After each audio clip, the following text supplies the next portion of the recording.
Well, hey there, Mama, and welcome back to the Moms Overcoming Overwhelm podcast, episode 94. I'm Emily McDermott, and I am here beside you on this journey as we work together to declutter your home, head, and heart. I am always looking for ways to feel more on top of my day. It really bothers me when I feel like I'm just kind of barely getting by, or even worse, I feel like I'm drowning. And maybe you can relate to that. And that's why I'm very excited for today's conversation with Michelle Byrd. And Michelle, she is the host of the Busy Vibrant Mom podcast. She's also a mom to 3 elementary age kids and wife to an amazing guy. And she helps working Christian moms stay organized and use time management tools so they can have more hours to pour into themselves and their families. And today we're going to be talking about 5 productivity hacks to help you stay on top of your day. And one of the things I love about our conversation is that Michelle has some tips if you are a mom that has little kids at home. Also, if maybe you have elementary or older, and perhaps you're working from home or working out of the home. So she really is giving us more like 10 hacks because she's able to really speak well to those different seasons of motherhood. And before we jump into the conversation, I just have 2 quick reminders. The first reminder is about our 100K giveaway to celebrate 100,000 downloads on the podcast. And I really hope that you'll take the time to enter the giveaway. Sometimes I have these giveaways and no one enters, but this is for a $100 gift card to Amazon, people. And you can get necessities, you can get gifts, you can get a little something for yourself, whatever you want. But don't think that everyone else is entering and you're not. So make sure that you enter. There's more information in the show notes. And you can leave a review in Apple Podcasts, or if you've done that already, you can show me a screenshot of you sharing the show with a friend, texting it. So you have to make sure to email it to me, and all the information is in the show notes today, but I'll be announcing the winner on January 30th. And the other quick announcements I have are about 2 summits I am participating in that I really want you to take a look at. The first is the Simple Change Summit with Sarah from Simple Intentional. One of the other speakers is actually also Desiree Endress from Minimalish. We've had her on the podcast before. And the second one is the Chaos to Calm Summit with Deanna Yates, who is the host of the Wannabe Clutter Free podcast. So I hope you will check both of those out.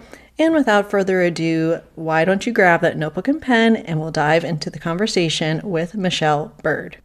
Hey there, Mama. Are you tired of all the stuff crowding your home, calendar, and mind? Do you wish you could say goodbye to the endless to-do list running around in your head?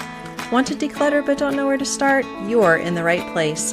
Welcome to Moms Overcoming Overwhelm, where you will find proven and practical solutions to declutter your home, head, and heart. Hi, I'm Emily, a wife, boy mom, and simplicity seeker.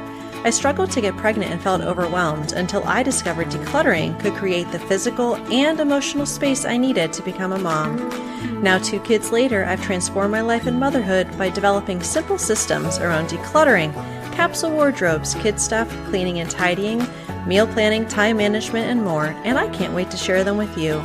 If you're ready to reclaim the time and energy you crave, be present with your kids, and finally enjoy the life and motherhood you so deserve, let's kick overwhelm to the curb, shall we? Grab your lukewarm coffee, your notebook and pen, and clear off some counter space. Let's do this. Hi, Michelle. Thank you so much for coming on the Moms Overcoming Overwhelm podcast. I am extremely excited to talk to you today. Awesome. Thank you. I'm so excited to be here. Yeah, you and we love serving and helping overwhelmed mamas. And we connected through podcasting and kept saying to each other, we need to do a swap. We need to do a swap. And a year later, we're doing a swap, but that's good. It's finally happening. And I would love it if you could tell us about yourself and your family and how you serve moms specifically. And if you ever have any copious amounts of free time or even just a couple minutes of free time, what you like to do during that time. Oh, I love that. So I'm a mom of 3 kiddos, and they're now in elementary and then middle school and soon to be in high school. Our oldest is 13, so she's in 8th grade, and we're kind of thinking, oh my gosh, she's going to be in high school next year. So that is where we are as far as children and activities and after school things and all the busy stuff, right? So I I'm married to a wonderful guy who does all the cooking. He's, I know that's incredible. And yeah, and so then I work from home by doing podcasting and time management coaching and all kinds of fun stuff. And if I do have free time, I love to go to the gym. That's that's like my happy place. I go and work out in the morning, see some friends, get like the adrenaline's pumping, like, okay, my brain's working because I'm not a morning person. And then I come back and I'm nice to everybody. Yes, I need to get my workout, my daily walk or something in so that I can start my day and like you be friendly to everyone. So that's good. Lots of good self-awareness there. And I know that you and I kind of starting this podcasting and coaching journey came from some of our own overwhelm and struggles and things that we have dealt with in different seasons of motherhood. And you're a little further along than I am on the path as far as ages of kids. But I always ask the question, can you tell me about a time? And it could be today, or it could be 5 years ago when you felt completely overwhelmed in your motherhood, and what was going on at the time. And what was that moment when you knew something had to change? As I like to say, the waving the white flag and surrender, and you had to do something. And what did you do? Because I know that impacted kind of the work that you're doing now. So I would love to hear about that season of your motherhood. Oh, well, thank you. Yeah, so I think I felt overwhelmed pretty much every day when our kiddos were little, when they're each 21 months apart, so that they're pretty tight in age. So when they were little, it was a massive amount of like cleaning up, keeping them busy, doing all the things. You felt like you were constantly moving and doing stuff. And so it felt very overwhelming. Happy overwhelming as I look back at it because they're little kiddos, but always overwhelming in the moment. And so I think just with that came just a heart for helping moms, because for me, systems and routines and being organized comes easily. And that's really what I leaned on when I was overwhelmed. I leaned on systems. I leaned on having a morning routine. And so that really helped me and helped me know like what my kids needed and what I needed, and helped us kind of get through the day. So that really like sparked, I think, wanting to help other moms, like wanting to make it easier for them. This was how God wired me, but I was like, God hasn't wired other people this way. And I know that's hard for them. So let me see what I can do to help. Yeah. And I just remember that prior to connecting over podcasting, you and I connected because we were both part of Chelsea Joe Moore's Systemize Your Life group, which I talk a lot about on the show, just what a huge help that's been to me. And I know that systems and being able to simplify routines, take away those unnecessary decisions, right? That decision fatigue that we deal with as moms really helps in order to get through the day and just not survive, although sometimes we are in those survival seasons. I only have two kids that are 20 months apart. So I'm thinking about if I had a third, like, oh my gosh, I don't know how people do it. But yes, it's something that it's like, okay, you kind of have those things, that foundation in place, and then you can make those tweaks. And today we're going to be talking about 5 ways to stay on top of your day, or 5 steps, even if you feel like you're drowning, which I hear from so many moms, just like, I'm just drowning in the day to day, my work, the house, the activities of my kids, trying to be there for them as a mom, trying to actually spend time with my husband. Like, it's just so much that we're juggling. So I would love it because we have all the clutter, our physical clutter, our to-do clutter, our mental clutter. If I was a good mom, quote unquote, I would be doing this. I should do this because a good mom does that. We have all these stories in our head that really impact that overwhelm as well. And I would love it if you could tell us these steps as far as like, if we feel like we're constantly reactive and putting out fires all the time, how do we kind of take that first step and the next step in order to regain that control and to be able to put some of those systems in place like you were talking about? Yeah, I love that. I think it's really hard not to feel overwhelmed. And then if you find people that see, are on Pinterest or Facebook or whatever and seem to be the perfect, never overwhelmed, everything's happy. I think they're just not showing Yeah, I'm it. gonna say I'm like here being like, that's a lie. It's a lie. Yeah. So I think to give your audience and your moms just some grace that they're not the only ones, that everybody is overwhelmed whether they show it or not. So I love just productivity and making sure that we can have some tools in our back pocket that we can use at different times. So talking about kind of 5 productivity hacks of helping you kind of stay on top of your day. We'll just start with the first one that I mentioned of routines and structures are your friend. Now, some people I know you're kind of like, this feels overwhelming, like I don't have any freedom. But really, if you embrace structure, it will make your day easier. You'll know kind of what your kids need if they're little. You'll kind of know your routines.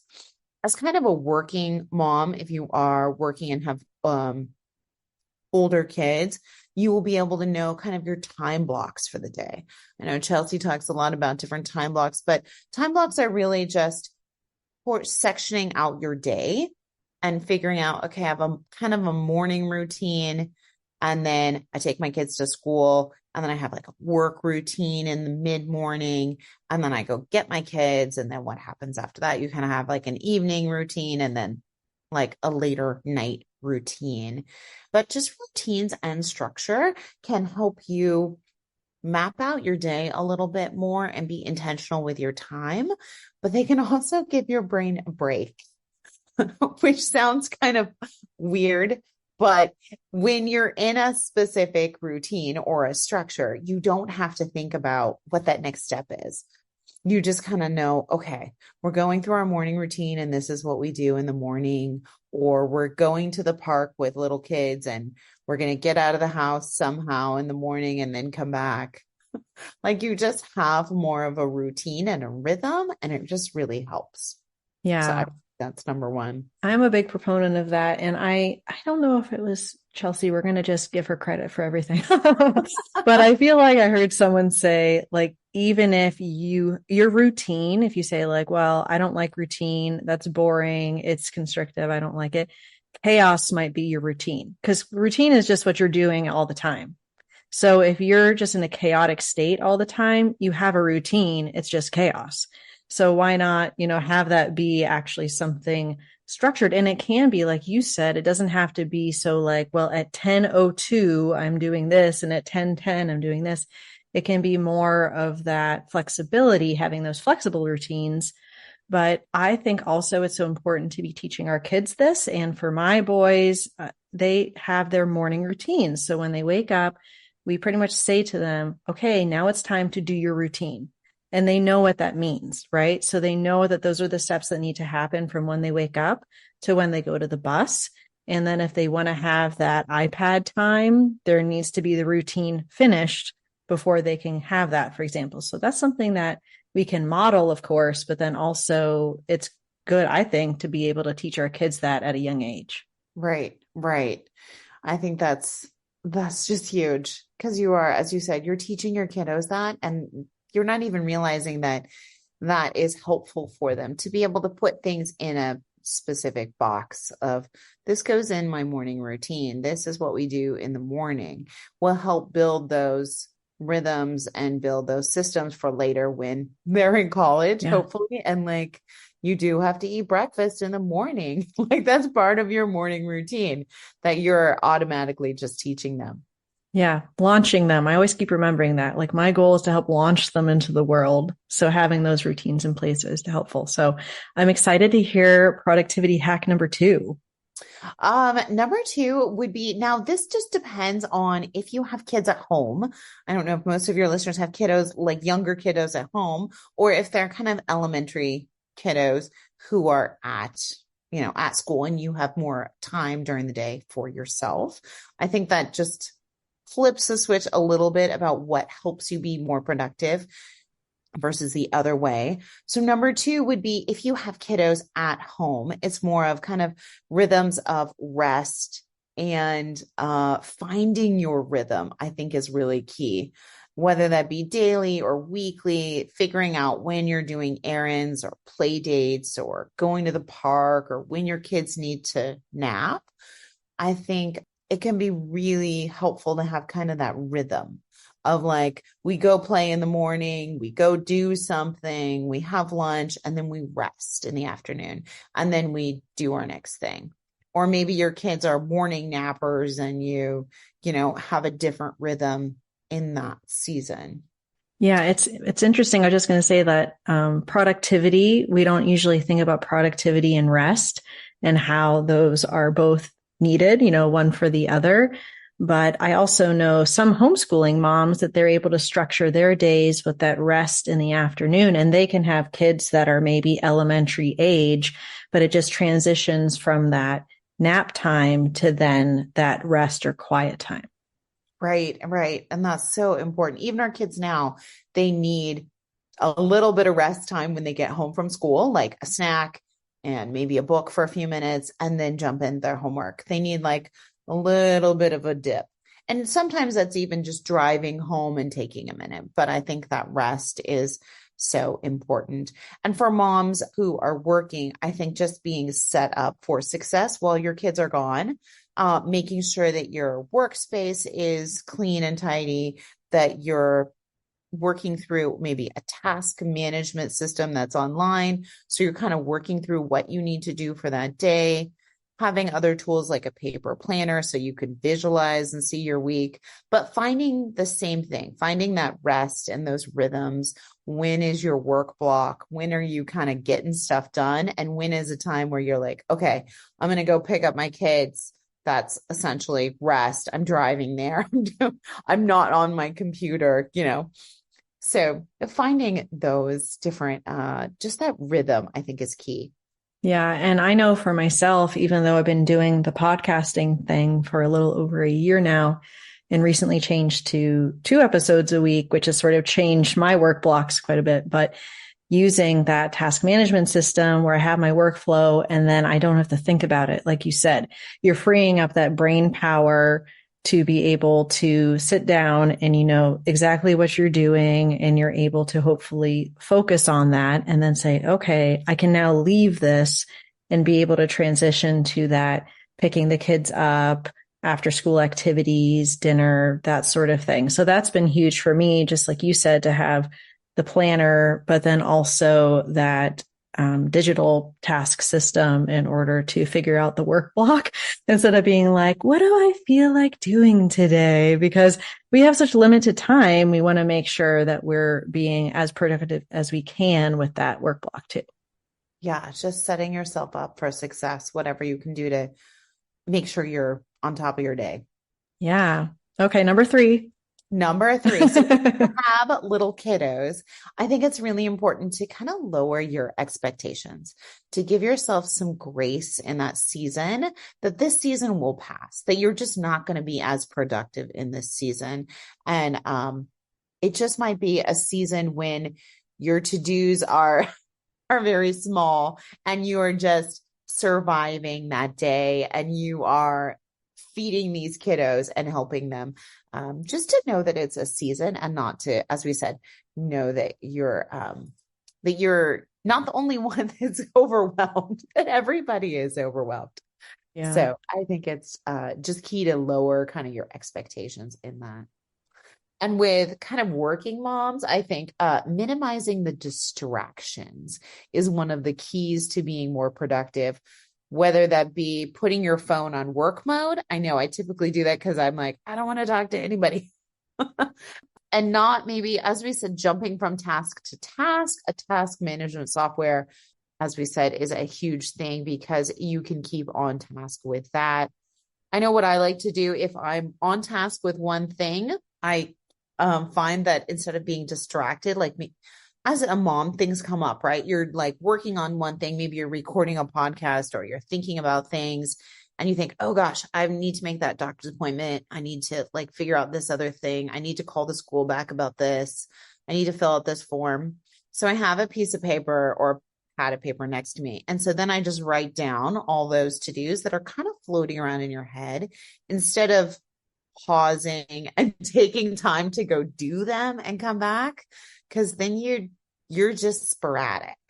So I think that that's a huge thing for minimizing distractions, because once you pick up your phone, then you're gonna like, oh, I have to call this person, but then I check this and then I go here, and then an hour later you're like, what task was I doing? Yeah, that happens to me sometimes. Like, wait, and sometimes it's even physical things when I'm like putting away laundry, and then I find myself in like the bathroom I'm like, what? How did I end up here?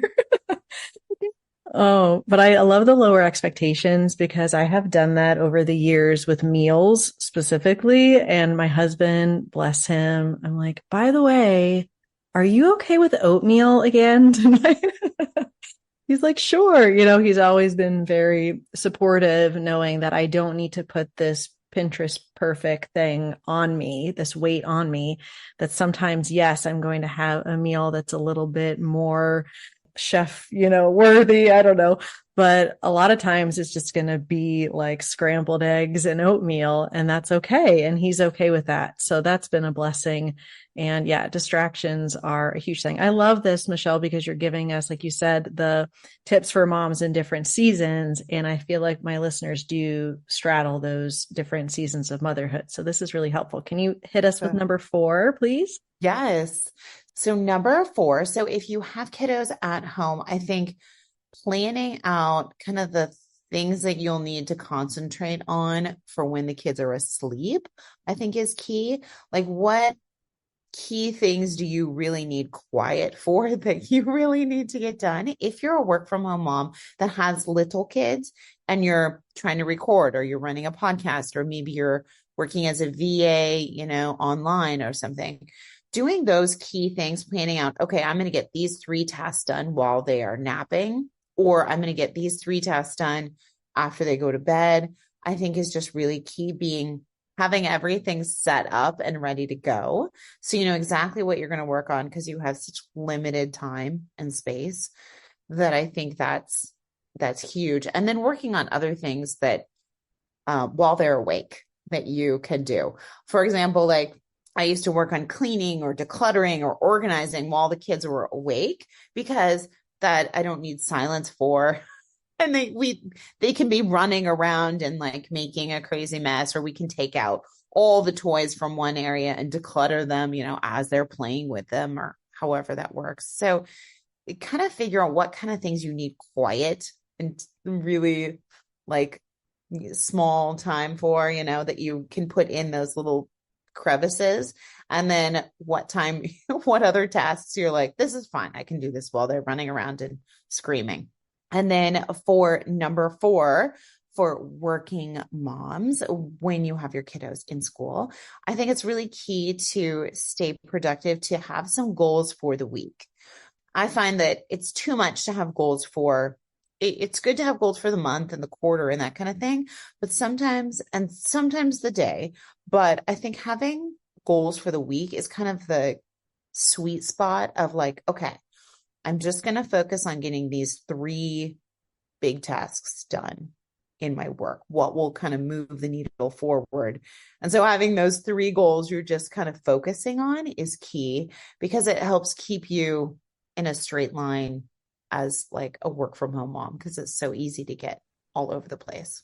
I think also within a week, and you have that flexibility if something doesn't go as planned. Or last week, I got a call from the school nurse 3 days in a row between my 2 children. And so you never know, like, okay, I have a sick kid, or, something happens, I have to pick them up, and just being able to have that flexibility within the week. So if you don't get to finish that goal on a Monday, then you're able to hopefully shift that to another time. And I agree that, especially with the kids at home and the nap time plan, I love that, because we have limited energy and we're always trying to figure out, okay, what's the best use of my time? Yes, but also is the best use of my energy. So being able to pick those tasks that require, like you said, the quiet, the focus, where you don't want the interruption, being able to map those into those time slots is really, really smart. Oh, this, you're actually giving us more like 8 or 10 tips because of both stay at home, little kids and the slightly older kids. I'm loving this so much. Okay. Tell us number 5 for both sets of mamas out there. I was, yeah. So it really does just depend on your season in life because your kids reflect that. You just have the capacity to do more when they're in school, and your needs and your routines are just so different when they're just so much younger. So, number 5 for moms with kids at home is community. So, I found this to be key. Having other moms to share kind of your mental and physical ups and downs in your day was just key. I know I loved going to mom meetup groups at the park, and it would be the same people each time. It was like a group from our church. So you'd get to know those specific 5 or 6 moms and their kids, and you could text them like, my kid's sick, or we're doing this. I don't know how to figure out this. And they could give you information. Or we also, I really love the MOPS groups. They just recently changed their name. So now they're like the Mom Co. So if you go and hang out with them, I loved their community. I have to say, that's what got me through as a mom. Just looking forward to, you hang out with a bunch of moms. They take your kids to daycare. It's usually at a church. You get amazing speakers that usually come and talk about topics that you're currently dealing with. You're able to just sit and chat with other moms. And for our group, we usually took turns bringing food. So you would have like just a brunch with other moms. And that would usually be your only meal for the day. Like you would eat that and that would be breakfast and lunch. And then it would be nap time and your kids would go to sleep and you like had the rest of the afternoon to do what you needed to. So community, I think, is just key for moms with kiddos.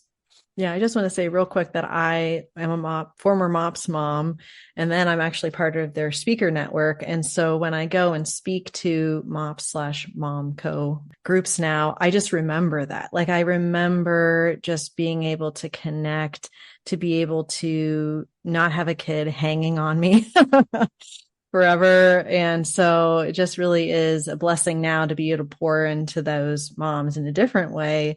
But yeah, community, especially when you have littles, is so key. And then for moms, working moms, I think with kids in school, I think routines are key because I think a lot of times we do just get sidetracked, especially as work from home moms, that you are your own business. And so I think having routines helps you jump back into the work mode, even if you get distracted or you get off course or you had to take your kid to school late and then you get back to your work block late and your day doesn't start the way you normally would start it. I think jumping back into those routines will help you like kind of mentally catch up where you're like, oh, okay, it's 10 o'clock instead of 8 o'clock, but we're going to go into this routine and start getting things done. I think that helps your brain just jump back into where you were or where you usually are. And so I think that kind of keeps you more on track. Yeah. Yes. Routines. And like we've talked about in this episode, just the flexibility. So if it ends up being a couple hours later, you can sort of look and say, okay, this is normally what I would be doing. And now I just prioritize the rest of my time and how do I want to shift things? So that's really great. And I'm going to attempt to summarize before I ask how people can connect with you. So we have routines and structures, rhythms of rest, set yourself up for success if working from home, lower your expectations, minimize distractions, have a nap plan and a when kids are awake plan, have weekly goals and maybe have some flexibility within that.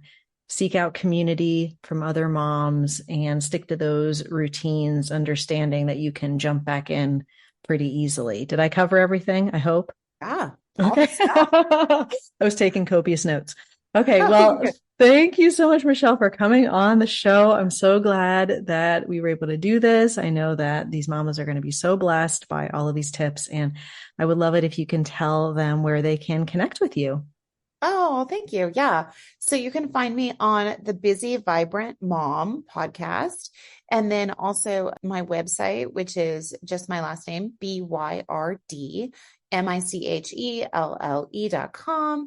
And on there, you'll find all kinds of information of how you can get a hold of me, connect with me, work with me, all that kind of stuff. So, and there's also a free gift on the front page of just being productive, productivity planner, kind of that will give you some tools in your day that you can use. Yay, thank you so much. And I'll make sure to link to those in the show notes. So thank you again for coming on the show. It was such a pleasure talking with you. Oh, it's so fun. I love it. If you like today's podcast, here's what you can do. Just take 30 seconds to leave me a review. I know you're a busy mama. You're overwhelmed, in fact, but 30 seconds of your day makes such an impact. I'll be blessed by your words. They'll definitely make my day. And who knows, you might be entered for this month's giveaway. In Apple Podcasts, scroll down to write a review. Thanks so much for your time. I'm so grateful for you.